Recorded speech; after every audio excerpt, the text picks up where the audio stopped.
오케이. 그러면 또 세 번째 시간 살펴보겠습니다. 이제 그 선형 모형이 어, 두 개의 방향성을 가지고서 모형의 표현력을 규제한다라고 하는 이제 그런 점을 이제 살펴봤는데요.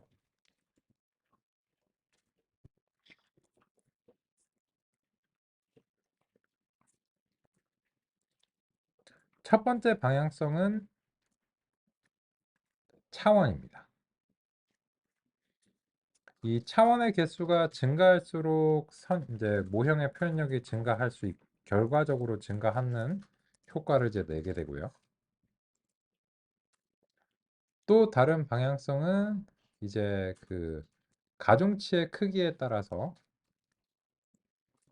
초행이 될 수 있는데 이 두 개는 이제 그 스피커 같은 것에 비유하면 이제 큼직큼직하게 볼륨을 조절하는 것과 섬세하게 볼륨을 조절하는 이런 것들에 좀 비유할 수 있다고 생각합니다. 특성 차원을 늘리는 거는 그 상당히 과격한 방법입니다. 그리고 이제 이 가중치 감소 기법은 이제 섬세하게 이제 조절하는 것에 조금 더 이제 가깝다라고 생각하고요. 그래서 이제 그런 측면에서 봤을 때 이 모형의 표현력은 다음과 같은 방식으로 이제 시각화를 하고 싶습니다. 이렇게 시각화를 하는 것의 의미를 생각해 보면 특성 차원이 커질수록 모형의 표현력이 커지고 가중치의 크기가 커질수록 모형의 표현력이 증가한다. 라고 하는 것을 이제 한눈에 표현을 해보기 위해서 이렇게 이제 해봤습니다. 그럼 모델을 튜닝할 때 순서는 차원을 일단 먼저 다루다가 추후에 이제 가중치를 다루는 게 그 아주 좋은 걸 주셨는데요. 이게 그 차원 은 좀 과격한데 왜냐면 얘가 차원을 그 상대할 때는 보통 차원 확장을 고려하시는데 특성공학 같은 것들의 차원은 확확 늘잖아요. 그래서 얘가 너무 이렇게 볼륨이 확확 바뀌는 그런 느낌이고요. 근데 그렇게 바꿨는데 어우 야 이거 좀 너무 좀 큰데 하면은 이렇게 해가지고 이제 바꾸는 건데 보통 이 가중치 감소기법은 이제 무조건 쓰는 게 좋습니다. 왜냐면 무조건 수수료는 줄이는 게 좋은 거잖아요. 그래서 이제 오늘 이후로는 기본 선형 회귀 알고리즘을 쓰시는 거는 그렇게 바람직하지 않겠죠. 그러니까 선형 회귀의 장점은 다 가지고 장단점과 특징은 다 가지고 있으면서 수수료는 낮은 게 리지죠. 근데 이거를 선형 회귀가 19세기에 만들어졌는데 리지는 1970년에 만들어졌어요. 그러니까 굉장히 오랜 세월 동안 이제 그냥 선형 회귀를 기본적으로 써오다가 어느 순간 이렇게 통찰한 거죠. 야, 가만 있어봐. 가중치의 크기랑 이 모형의 표현력의 관계가 있는데 이 모형의 표현력이 너무 크면은 과적함이 많이 발생하니까 얘를 이렇게 좀 줄여지는 거를 알고리즘적으로 어떻게 해보면 좋지 않을까? 라고 한 게 1970년의 통찰이거든요. 그래서 생각보다 세월이 꽤 많이 걸렸고 우리가 보기에는 되게 옛날이지만 선형 회귀가 개선되는 꽤 많은 세월이 걸렸고 상당한 통찰이 필요했습니다. 근데 공식 대체는 결론적으로 굉장히 단순하니까 약간 촌철살인 같은 그런 느낌의 어떤 통찰이 아주 간단한 공식으로서 굉장히 큰 효과를 내고 있습니다. 뭐 열쇠계 뭐 특성 중에 결과값에 영향을 덜 주거나 더 주는 게 있는데 그렇죠. 가중치는 보통 영향을 더 주는 거에 가중치를 더 주고 그렇죠. 이렇게 대해서 전체적으로 이렇게 내리는 게 도움이 된다는 게 조금 아, 이상하게 아주 좋은 논지였네. 같이 관찰하면서 보겠습니다. 그러면 이제 우리가 또 궁금한 게 가중치에 이제 그 어떤 것들은 더 많이 도움이 되고 더 뭐 적게 도움이 되고 이런 것들 분명히 있겠죠. 그러면은 그거를 이제 방금 이제 최고의 리지를 일단 우리가 재현을 해야 될 것 같습니다. 그래서 이 최고의 리지는 지금 튜닝 결과 10에서 최고였죠. 그래서 이제 일단 최고의 리지를 가지고서 최고의 성능을 낸 다음에 그때 시점에 가중치를 분석해야 돼요. 그러니까 가중치를 분석하시려면 가능한 최고의 성능을 낸 상태로 분석하셔야 됩니다. 왜냐면 예를 들어서 이런 거죠. 공부 못하는 애가 공부 잘하는 애가 있는데 야 다음 시험에 뭐가 나올 것 같아? 하고 그 반에서 꼴등한 애한테 물어봤어. 그러면 걔가 나 한테 물어본 거야? 이러겠죠. 그러니까 가중치를 분석을 하는 거는 가능한 최고 성능을 냈을 때 참고하셔야지 아무 때나 참고하시면 안 되겠죠. 그리고 가능한 최고 성능이 너무 낮아. 그러면 또 참고가 안 되겠죠. 이 잘하는 게 뭐 50점대가 나 제일 잘하는 애가. 그러면 그건 참고가 안 되는 상황입니다. 그죠? 왜냐면 걔도 모른다는 얘기니까. 그래서 지금은 근데 어느 정도 참고할 만하죠. 87 정도면은 영 젬병은 아니잖아요. 그죠? 예를 들어서 부동산 가격을 87점의 수준으로 맞춘다. 아, 써야지. 써야지. 써야 되잖아요. 그죠? 그래서 이제 우리 분석을 하기 위해서는 이제 베스트 리지를 그 베스트 모델을 가지고서 이제 해야 되기 때문에 현재까지의 그 보스턴에서 베스트는 리지를 알파로 10으로 설정했을 때라는 것을 방금 전에 튜닝을 통해서 우리가 알게 됐습니다. 그래서 이제 그걸 확인하기 위해서 우리 이제 베스트 모델을 이제 투입을 해서 그 결과가 이제 재현이 되는 것도 이제 봐야죠.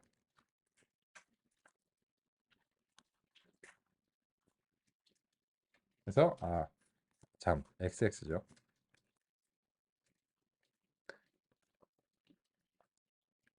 두 개를 이왕 한 김에 비교를 이제 하겠습니다. 보시면 일단 첫 번째 베스트 설정을 한다고 해도 그 베스트 설정은 그 이전에 보스턴 데이터로는 이 베스트 설정도 어쩔 수가 없어요. 이 베스트 설정이라고 하는 것은 가중치의 크기에 영향을 주는 것이기 때문에 이 차원 확장으로 일단 올려놓은 상태에서 가중치를 약간 조절해줘서 좋은 값을 찾아야 되는 거지. 이게 애초에 낮은 상태는 얘가 이제 구제하기 좀 어려워. 고 그래서 이 베스트 모델을 XX처럼 차원 확장이 된 상태에서 오, 좀 올라왔는데 살짝 줄여줄까? 오, 이렇게 살짝 줄여줄까? 할때 그때 좀 좋았죠. 거의 조작에서 반올림은 88이라고 봐야 되잖아요. 그죠? 88이면 진짜 훌륭하죠. 그래서 91, 88이면 격차도 적은 편이고요. 그래서 이제 이게 베스트 우리가 현재까지 논의한 것 중에서 보스턴에 대한 베스트가 이제 88이다 이렇게 이제 얘기를 할 수 있는 거죠. 그러면 근데 이게 베스트 모델이든 아니든지 간에 가중치의 개수는 이제 동일한데요. 그래서 이제 그 요 W 이제 이 베스트 모델의 코에피션트는 이 그 값이 몇 개이든지 간에 어쨌든 개수는 무조건 104개예요. 그죠? 근데 요거를 이제 그 분석을 해보기 위해서 그 펜더스의 시리즈로 이제 살짝 이제 바꿔보겠습니다. 여기 이제 하고 그리고 나서 이제 플롯을 이제 막대 그래프 수평 막대 그래프로 한번 이제 찍어 볼게요. 네, 되고 잘 됐고요. 근데 다만 이제 그 104개다 보니까는 얘가 막 그 막 좀 겹치고 뭐 이런 것들이 좀 있어서 혹시 이제 그림 크기를 조금 늘려주면 가로는 18, 15 이렇게 세로를 조금 더 늘려줄까요? 10, 16 그냥 하고 이제 그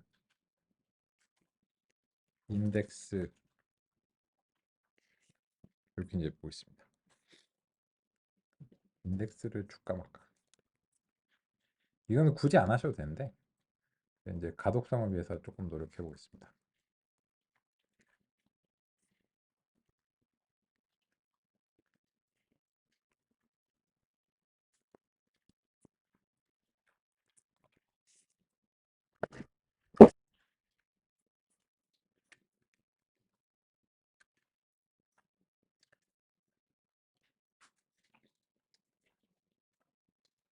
네, 잠시 여기서 이렇게 이제 해놓고 결과를 이제 확인해 보도록 하겠습니다.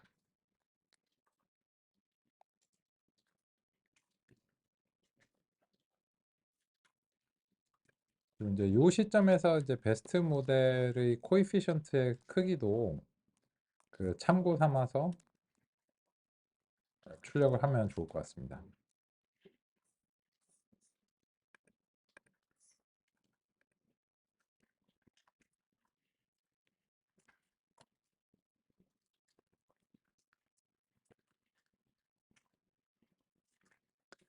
이 코에피션트는 제가 이제 가중치로 읽고 있는데요.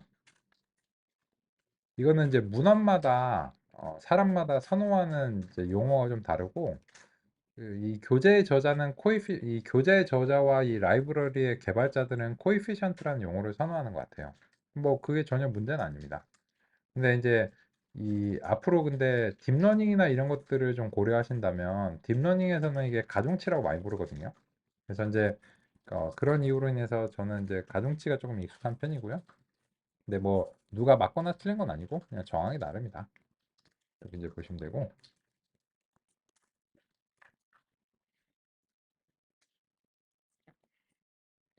그러면 이제 이 상태에서 한번 분석을 이제 해보겠습니다. 보시면 가중치 벡터의 크기는 크진 않아요. 그냥 4 정도잖아요. 전체적으로 이제 4 정도 이제 크기를 가졌는데 그거는 이제 이 벡터들 전체를 이제 하나의 단위랑 지표로 이제 획득을 한 거죠. 이 L1 방식이나 L2 방식에 따라서 좀 다르겠지만요. 근데 이제 여기서 보시면 이제 그 분명히 차등이 있습니다. 그죠? 여기서 이제 여기 보면 이 중에서 이제 오 좀 큰 게 여기 있다. 그죠? 큼직한 거 이게 덩어리 하나 나왔네요. 그죠? 여기 보시면 요 X1부터 이제 X13 이렇게 해서 가중치가 크게 있는데 이게 제일 크다고 하는 게 이 정도예요. 그죠? 근데 나머지 애들이 막 0점대에 기고 있으니까 얘가 상대적으로 이제 되게 커 보이는 거죠. 근데 만약에 이 x의 요 구간을 뭐 10 이렇게 10이나 뭐 20 이렇게 하면 얘가 이제 이렇게 막 몰려 있겠죠. 그죠? 근데 이거는 이제 최대값에 맞춰가지고 그 구간들이 설정되다 보니까 이게 이렇게 이제 보이는 거죠. 네, 상대적으로 크다고 하는 게 한 이 정도입니다. 그 작은 것들은 막 미세한 막 뭐 이렇게 되겠죠. 그러면 상대적으로 X 뭐 17번인가 18번인가 하는 게 지금 그 절대값이 크니까 저런 속성에 대해서 민감하게 반응한다고 하는 거고 그렇다면 그러한 속성이 출력에 주는 영향이 그 민감하게 반응해야 되니까 상대적으로 중요하다. 이렇게 이제 해석이 가능한 거죠. 그죠? 야, 그래서 이제 궁금한 게 있으시겠죠. 그래서 블랙 피플의 영향을 줘, 안 줘? 어떻게 생각하셨나요? 어떻게 생각하시나요? 그 얘기를 이걸로 할 수 있는 거예요. 예를 들자면. 근데 여기 한 가지 문제가 있습니다. 그 얘기를 하고 싶은데 문제가 있어요. 어떤 문제가 있을까요?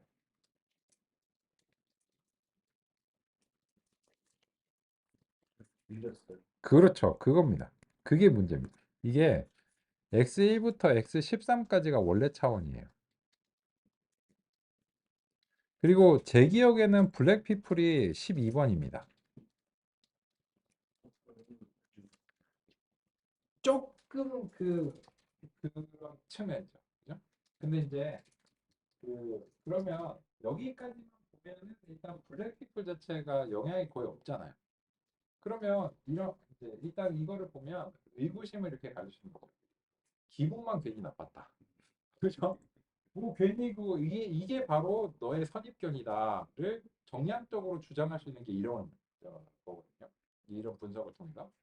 근데 또 이제 확정적으로 얘기하기가 조금 애매한 게 뭐냐면 이 성능을 내는 것 자체가 얘 하나만으로 낸 게 아니고 다른 것들과 이제 조합 속에서 이제 내다 보니까는 이제 이걸 확정적으로 얘기할 수 있냐 뭐 이런 얘기가 나올 수는 있죠. 근데 그 이후에서부터 X14번은 뭐 X1의 제곱이나 뭐 이런 거일 거고 그 다음에 X15번은 X1하고 X2가 곱해진 거 뭐 이런 식이 되니까 그 이후에는 해석이 조금 어렵죠. 그렇고 근데 요거를 보면은 이제 이거를 확실하게 아시고 싶으면 어떻게 하시면 되냐면 이제 이걸 봤으니까 블랙 피플을 뺀 상태로 이 전체 공정을 다시 한번 해보면 확실하게 알 수 있어요. 그러면 블랙 피플을 뺐는데 만약에 이게 거의 그냥 동일한 성능을 유지한다. 그럼 확정적으로 그게 뭐 별로 상관없다를 딱 이렇게 낼 수 있겠죠. 근데 상대적으로 원래 특성에서 중요해 보이는 것도 있어요. 4번이나 5번은 꽤 중요해 보이거든요. 이게 뭘까요? 같이 가서 한번 확인해 볼까요? 여기가 뭐지? 이게 머니까 좀 안 맞는데 여기면 6번 아니면 7번인 것 같네요. 그죠? 6번 아니면 7번인 것 같고. 그러면 이제 그 보스턴 프레임을 바로 보면 됩니다. 그럼 이제 여기 이제 맞춰보면 X1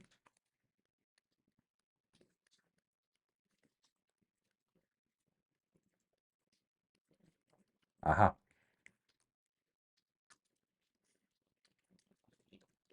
이 보시면 룸의 개수가 꽤 중요해 보여요. 그렇지 않을까요? 방의 개수가 많으면 큰 집일 거 아니에요. 그러면은 상대적으로 큰 집들은 좀 비싸지 않을까요? 그냥 뭐 기본적인 가격이 얼마 나갈 거 아니에요. 야, 우리나라의 상식이랑 좀 안 맞는 거 아니냐? 우리나라는 30평대가 비싸다. 그럴 수 있죠. 여기 미국이니까, 그죠? 그래서 이제 그 어쨌든 이 결과는 그렇게 해석을 할 수 있는 여지가 좀 있어 보이죠. 그래서 그렇고 이 에이지라고 하는 것에 대해서도 좀 이제 반응하는 것 같고 그다음에 요 8번은 음수잖아요. 음수. 그 말은 반대 방향 경향성을 가지고 있다는 거거든요. 그러면 이제 8번이 요 DIS 디스턴스인데 이게 제 기억으로는 이제 도심까지의 거리인가 그 지표였던 것 같아요. 그러니까 이게 멀면 통근 시간이 길잖아. 그러니까 이 도심구가 아무래도 좀 비싸지 않을까요? 뭐 그거 그냥 상식적으로 생각을 했을 때. 그래서 디스턴스의 값이 크면 출력과 반대 방향의 경향성이 어느 정도 있어 보인다. 이게 해석이 되잖아. 그 다음에 두 번의 경우에는 이거는 꽤 크네요. 이게 RAD인데 이게 제 기억으로는 그 고속도로 접근성 지표였던 것 같습니다.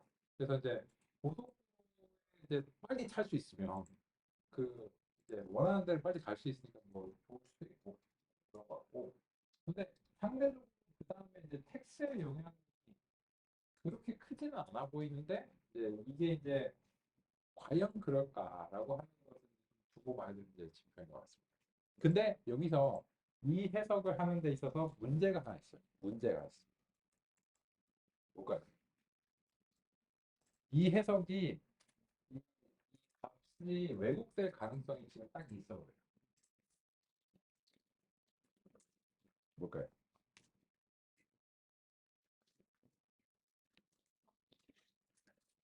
이게 어떤 x들은 작아요. 요 x1 작잖아요. 근데 어떤 애들은 커요. 그러면 이 작은 x가 만약에 중요하다면 이 얘의 중요도를 더 반영해 주려고 야 자신감을 가져 이렇게 커지겠죠. 그리고 상대적으로 얘가 덜 중요해. 야 너는 좀 많이 좀 찌그러져 있어라 이런 식으로 그 이렇게 x의 크기에 영향을 받을 가능성이 상당히 있겠죠. 그러니까 이러면 특정할 수가 없는 거죠. x의 크기가 커서 얘가 가중치가 커졌나? 아니면 진짜 중요해서 커졌나를 특정하기 어려운 상황이 되는 거예요. 그러면 이런 해석력이나 해석력을 높이기 위해서는 뭐가 필요할까요? 정규화가 필요할 수 있어요. 그래서 안 그러고서는 이 가중치의 크기 자체를 해석하는데 왜곡이 발생할 가능성을 배제할 수가 없겠죠. 그래서 이거를 다시 해볼게요. 즉 이제 스케일링을 해가지고 그 그때도 베스트 모델이 베스트 성능을 내는지 봐야 되고요. 그리고 이제 그런 상황에서 다시 한번 이거를 분석했을 때 과연 해석력이 있느냐. 그러니까 현재와 같은 결론이나 같은 양상을 가지느냐 이걸 다시 봐야 됩니다. 그래서 우리는 이제 지금 이제 이런 가치를 발견했고 그래서 이제 그 부분을 좀 해주겠습니다. 그러면 어디서부터 다시 해야 되냐라고 하면은 스케일링 다항식 차원 확장을 하기 전에 스케일링이 먼저 들어가 줘야 돼요.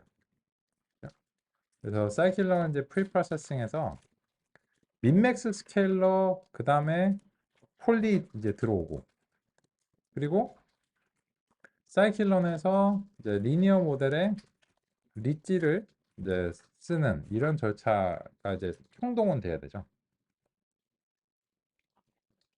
그래서 먼저 이제 스케일러를 민맥스 이제 스케일러 이제 써가지고 X 스케일드를 만들어야 돼. 그래갖고 이제 이 스케일러에서 fit 트랜스폼을 시켜서 보스턴 데이터 이제 들어가줘야 돼. 그리고 XX를 폴리를 이제 하는데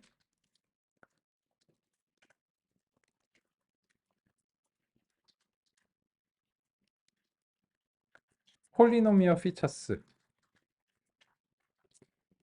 디그리 2에 바이어스는 추가하지 않는 걸로 설정하고, XX를 fit 트랜스폼을 X 스케일드를 기반으로 헉헉헉 해야 되고, 그리고 나서 얘를 그 튜닝을 해줘야 돼요. 그러면 이제 튜닝을 하려면 그 예전에 이제 그 튜닝을 했던 부분을 다시 이제 이렇게 참조해 가지고 똑같은, 이게 스케일링에서 튜닝 결과가 달라질 가능성도 배제할 수 없거든요. 그래서 튜닝을 다시 해야 돼.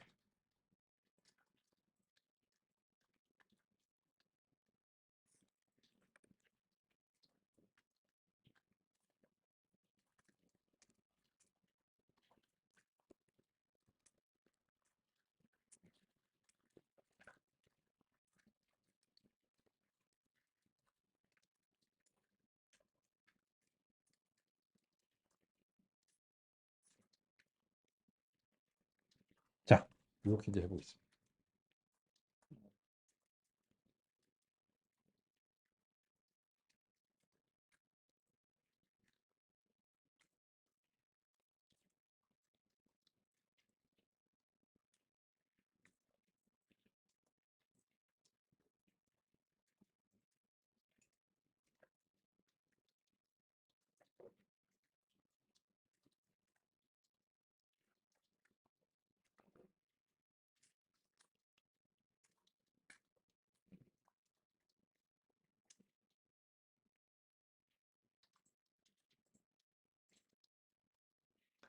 근데 이거를 하고 나니까 야,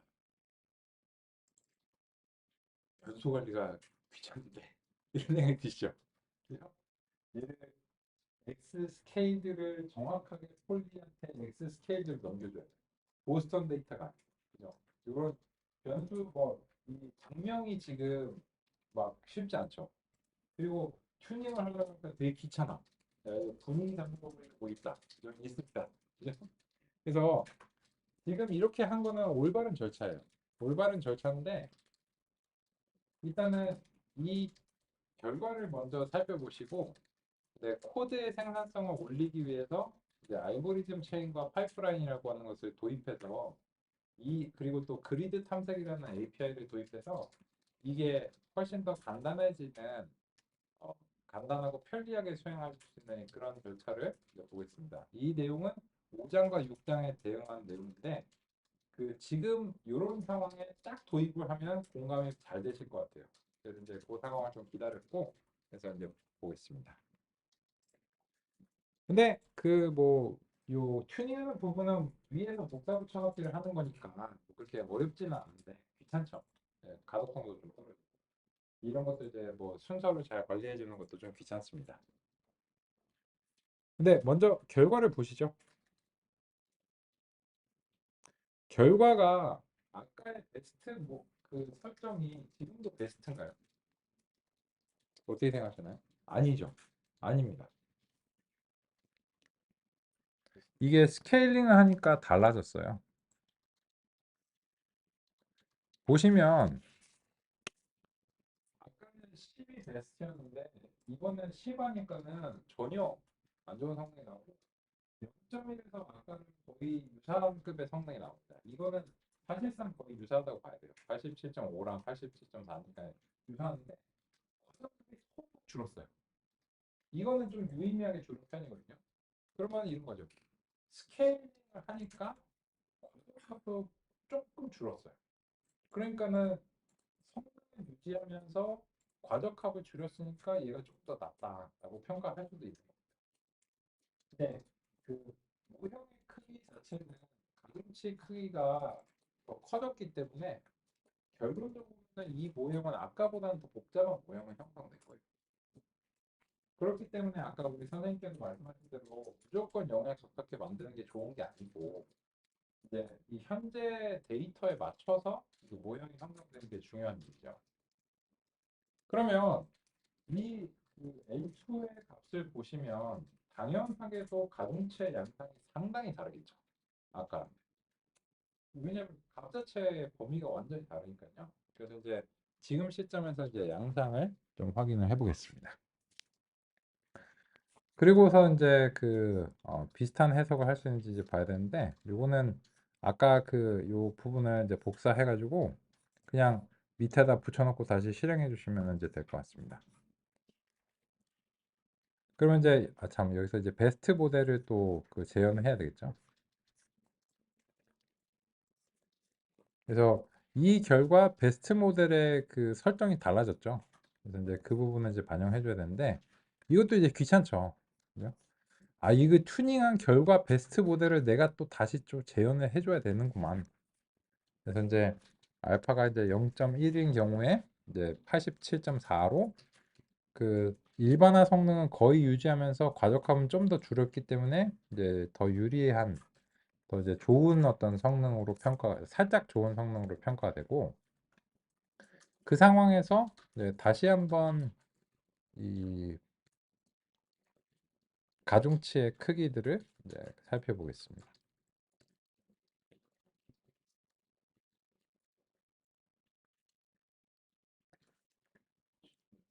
그러면 이제 아까랑 다르게 이 가중치들이 아까는 좀 드문드문 비어 있는 느낌이었는데 지금은 다들 자기 목소리를 내잖아요. 왜 그러냐면 아까는 크기가 크거나 작은 것 때문에 가중치가 영향을 받은 거예요. 근데 지금은 훨씬 더 다양한 속성들이 전반적으로 사용되는 느낌이죠. 그래서 이제 이거를 이제 보실 필요가 있다는 거고 그래서 블랙피플은 어쩔 거냐.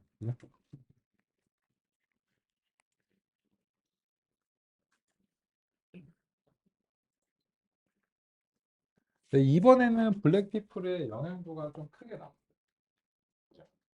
이번에는 이제 좀 크게 나왔고 이제 루 같은 경우는 여전히 굉장히 영향을 많이 줘요. 그러니까 아까 같으면 블랙피플이 영향이 없다라고 얘기할 수도 있었을지도 모르겠지만 지금의 경우에는 꼭 반드시 그렇지 않은 거 아닐까. 왜냐면 블랙피플이 값이 300 뭐 이런 지표를 가지고 있더라고요. 그래서 꽤 절대값이 큰 편이거든요. 그러니까 절대값이 크다 보니까는 다른 애들이랑 놀게 만들려고 가중치가 작아졌을 가능성을 배제할 수 없는 거예요. 그러니까 아까를 의지해서 했으면 그 필요 없어요 이렇게 얘기해 버렸을 수도 있지만 좀 섬세해야 되겠죠. 그래서 이런 해석력 사실 성능적 측면은 그렇게 큰 차이는 없다고 보이지만 그래도 스케일링한 게 조금 더 이렇게 과적합이 좀 덜한 편이라고 생각이 들고 그리고 해석적 측면에서도 이제 왜곡이 덜 발생하니까 해석에 좀 되게 조심하셔야 되겠다. 이런 어떤 측면으로 내봤습니다. 그래서 이거는 이제 확정적이지 않네요. 그죠? 블랙피플에 대한 의견은.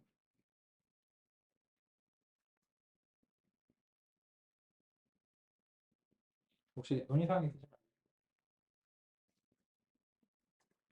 그러면 이제 코드 생산성과 이렇게 개선을 시도해 보겠습니다.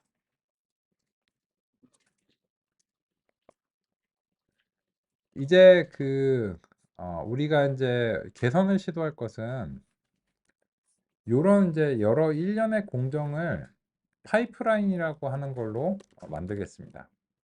사이클론에 파이프라인이라는 API가 있고 요거를 이제 파이프라인 메이크 파이프라인 이제 편리하니까 메이크 파이프라인을 가져오겠습니다.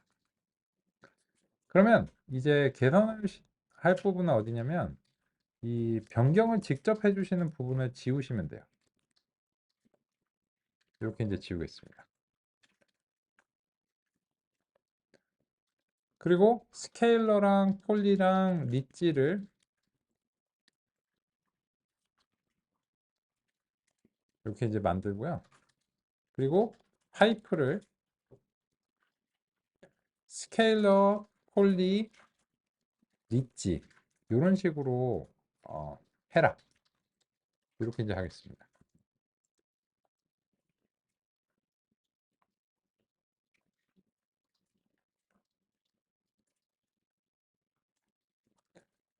그리고 최종적으로는 튜닝을 당연히 해야 되죠.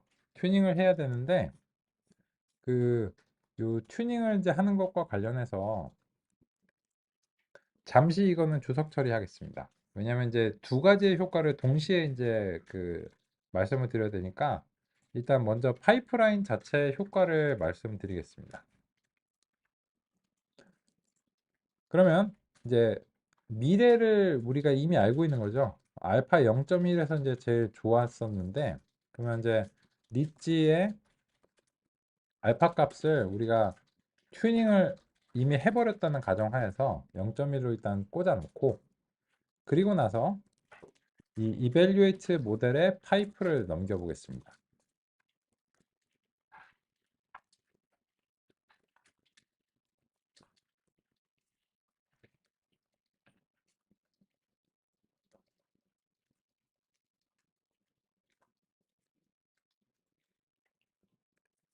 요거는 이제 잠시 좀 지우겠습니다. 가독성을 위해서.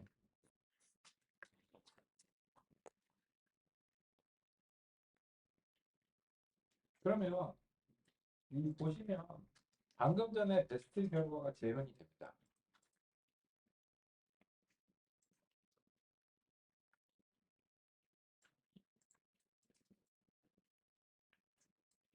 그런데 코드는 훨씬 더 간결하죠. 그 말은 무슨 말이냐면 이런 거죠.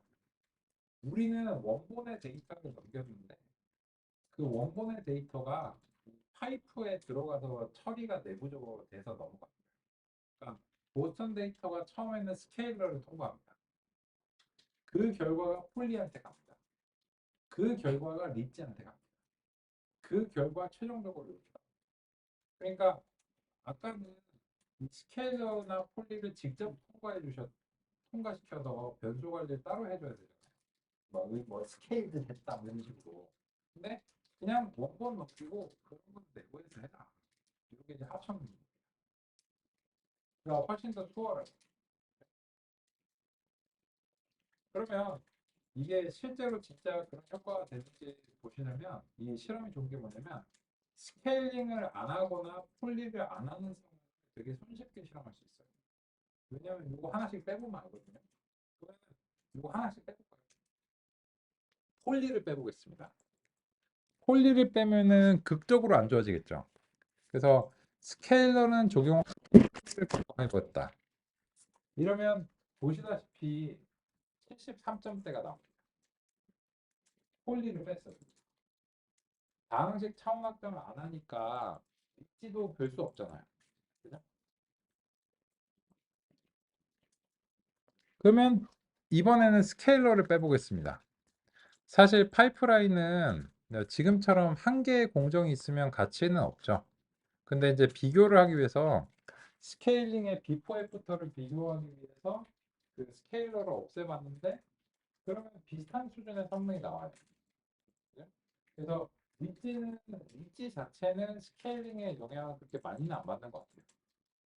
근데 아까 하신 것처럼 그러면 스케일러 없이 폴리만 해볼까요? 네.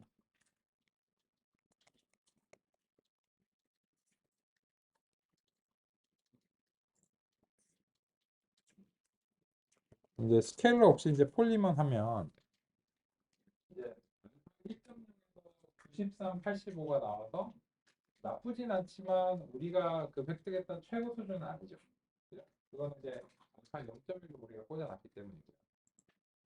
그래서 이제는 전처리 공정이 한 개 이상 있는 경우에는 파이프라인을 구성하시는 게 훨씬 편리하죠. 실험적으로도 이제 요인들을 확인하기 좋고요. 그래서 스케일러를 통과하고 폴리를 통과해서 리지를 통과하면 좋겠다. 최종적으로 이렇게 해서 우리가 이제 원하는 최고 수준의 성능을 다시 한번 이제 제안을 했습니다. 편리하죠.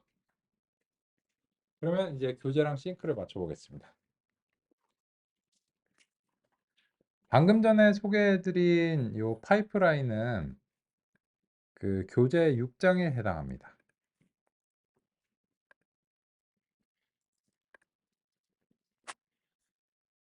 그래서 이제 교재 6장에 알고리즘 체인과 파이프라인이라는 내용입니다.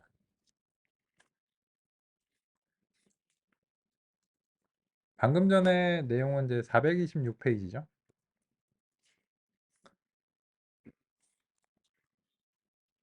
426페이지에 이제 메이크 파이프라인이라고 하는 이제 부분이 있고요. 이거는 이제 세세하게 보지 않겠습니다. 왜냐하면 방금 내용을 이해하시면 여기 있는 내용 그냥 이해하신 거예요. 파이프라인의 가치가 무엇이냐? 이겁니다. 전처리 공정이 한 단계 이상이 있는 경우에 파이프라인을 구성하면 편리하다. 이게 핵심입니다. 파이프라인을 눈으로 한번 보실까요? 이제 이렇게 잘 했는데 이 파이프를 그냥 객체 출력하면 이렇게 그 출력이 되게 돼 있습니다.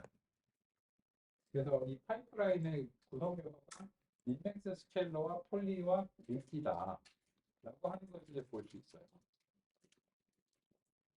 요거는 주피터 노트북하고 사이클런이 서로 친해서 가능합니다. 그래서 펜다스랑도 친해요. 그래서 펜다스의 표가 HTML을 표 형식으로 나오는 것도 주피터가 펜다스랑 친해서 그런 거고, 사이클런이랑 주피터도 이제 친하기 때문에 서로 이제 뭐 파이프 내가 이렇게 표현해줄게, 이렇게 그래프로 보여줄게, 이러면 이제 시각적으로 보여도 좋죠. 그래서 현재 파이프가 어떤 공정을 거쳐서 순차적으로 스케일러 폴리 립지를 들어가서 하는 거죠. 그러면 궁금한 게 있죠. 폴리를 먼저 하고 스케일러를 하면 어떻게 될까요? 이 순서를 바꿔. 그 성능에 영향을 줄까요? 그런 것도 손쉽게 그 실험해 볼 수 있죠. 그래서 예를 들어서 이제 폴리를 먼저 하고 그 다음에 스케일러를 하면 어떨까? 그러면 이제 이 순서의 성능에 영향을 받습니다. 그죠? 이 두 개를 바꿨거든요. 그 왜 그럴까요?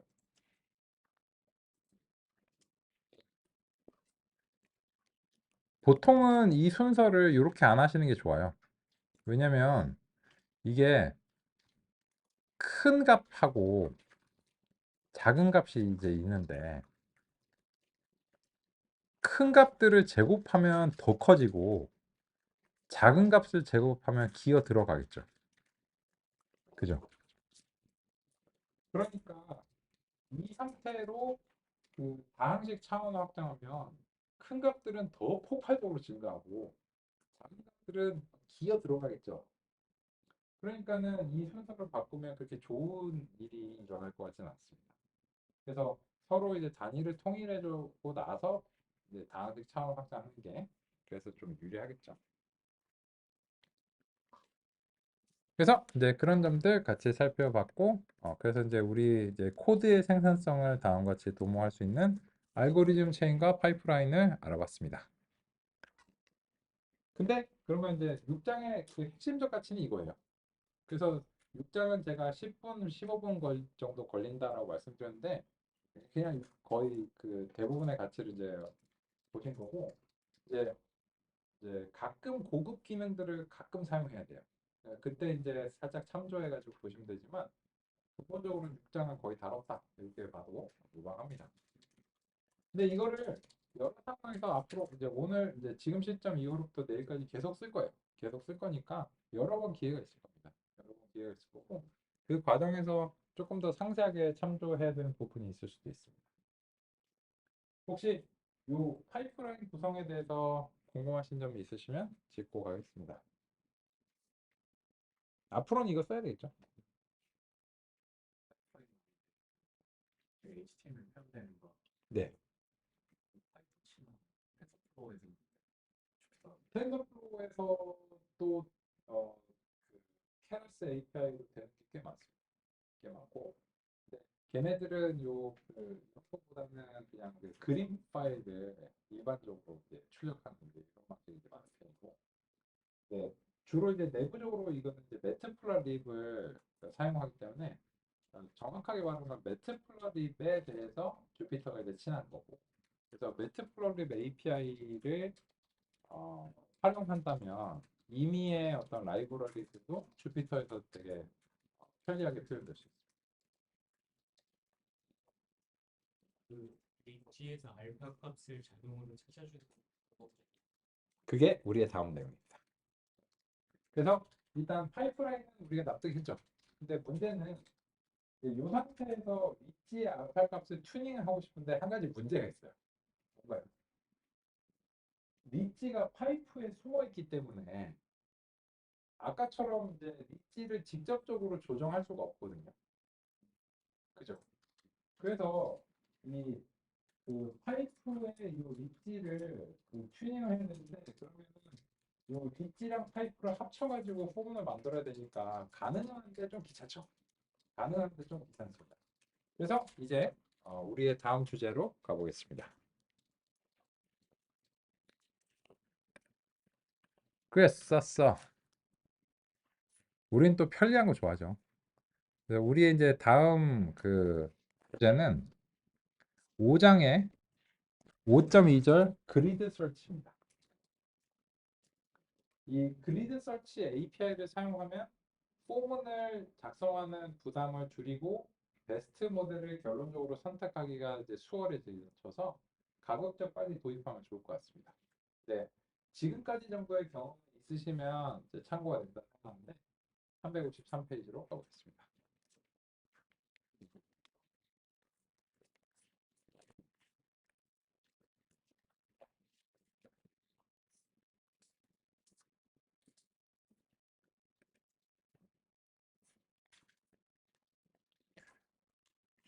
요 그리드 설치라고 하는 용어는 같이 이제 공감해 보겠습니다. 여기서 그리드는 GRID의 음차입니다.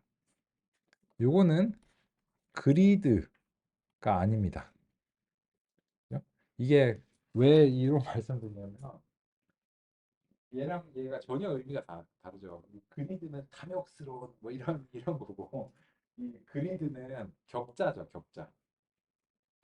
그러면 격자가 왜 필요하냐라고 하면 이런 거죠. 우리가 원하는 게 튜닝을 하면 어떤 요인이 두 개가 있다고 한번 뭐 가정해 볼게요. 예를 들어서 알파랑 베타가 있다. 이렇게 해볼게요. 그러면 알파가 0.1, 뭐 1.0, 10 있고 베타가 또 0.1, 1.0, 뭐 10이 있다. 임의의 어떤 지표가. 그러면 이 중에 베스트를 찾아야 되잖아요. 그러면 이제 그 베스트를 찾기 위해서 이렇게 기록을 하면 그게 뭐가 되나요? 이게 이제 그리드죠. 이게 그리드 탐색이라는 게 이런 거잖아요. 예를 들어서 고고학 같은 거 할 때 이제 땅에다가 그리드를 만들고 그 섹션을 딱 집중해갖고 요거에 이제 확실하게 이제 그 탐색했고 그 다음 딱 넘어가고 이렇게 하잖아요. 그렇게 안 하면 어디를 찾았는지 안 찾았는지 빼먹었는지 알기가 좀 어렵잖아요. 그래서 이제 요 설정들을 이제 정해진 간격 정도를 임의의 간격으로 설정의 최적의 조합을 찾는 것을 그리드 탐색이다 라고 부릅니다. 근데 이 컴퓨터 공학 전공하신 분들은 그리디 알고리즘이라는 게 있잖아요. 그래서 이제 그것 때문에 이제 그 그리디가 아니다. 그러니까 모든 걸 다 찾아본다 이건 아니에요.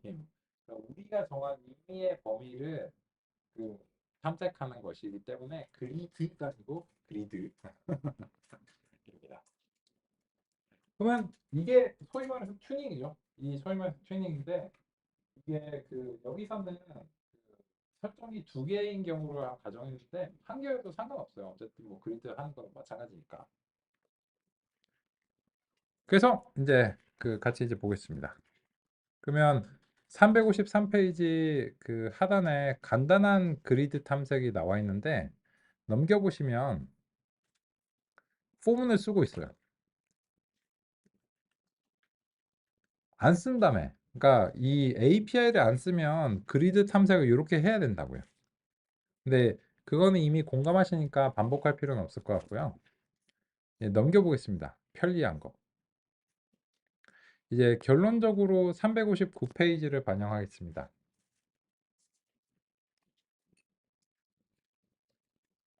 359페이지에 27번, 28번 입력을 반영해서 이제 최종적으로 완성해 보겠습니다. 이제 API를 하나 더 가져오겠습니다.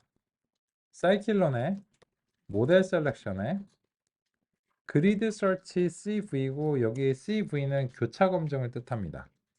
좋은 소식은 우리가 교차 검증을 이미 알고 있다는 거죠. 그죠? 그러면 이제 이렇게 이제 했고 그러면 니찌는 그냥 기본 설정으로 일단 합니다. 그리고 여기서 튜닝기라고 부를게요. 그리드 서치 CV 객체를 튜닝기라고 부르고요. 여기에 대상을 파이프로 합니다. 그리고 나서 이 파이프에서 이제 파람 그리드라고 하는 것을 설정 범위를 줍니다.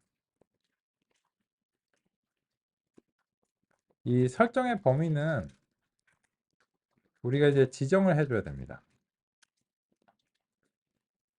우리는 알파라고 하는 설정을 이제 탐색하고 싶은데 그거를 이런 범위에서 찾아봤으면 좋겠다.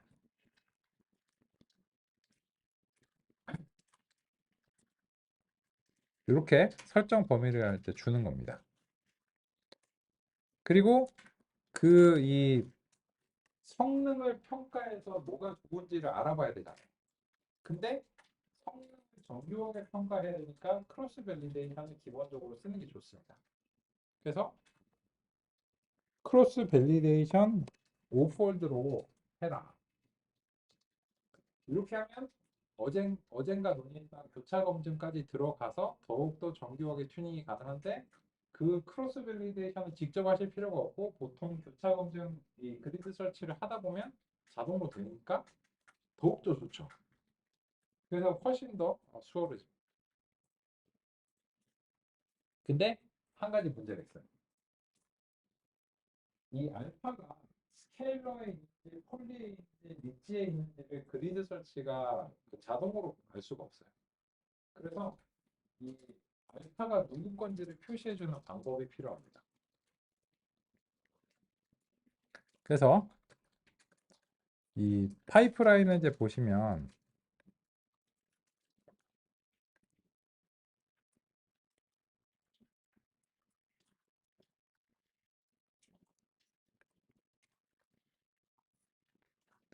이 파이프라인에 그 파이프라인 객체에서 네임드 스태츠라고 하는 걸 보면 리지라는 객체는 내부에서 소문자 리지로 부른다. 이렇게 이제 돼 있어요. 그래서 이 명칭을 이 설정 범위에 지정을 해줘야 돼요. 그래서 리지 하고 밑줄 두 개를 쓰셔야 됩니다.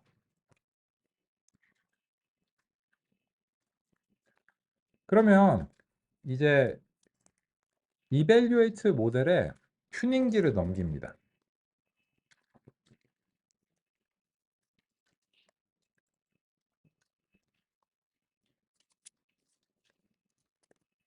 그러면 이제 튜닝기의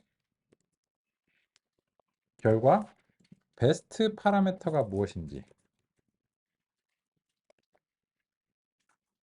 바로 나옵니다.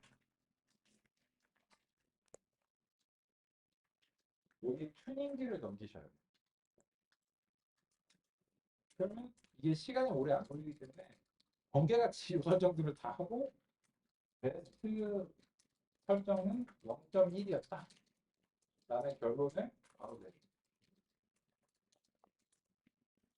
요 두 개는 합쳐 놓을까요?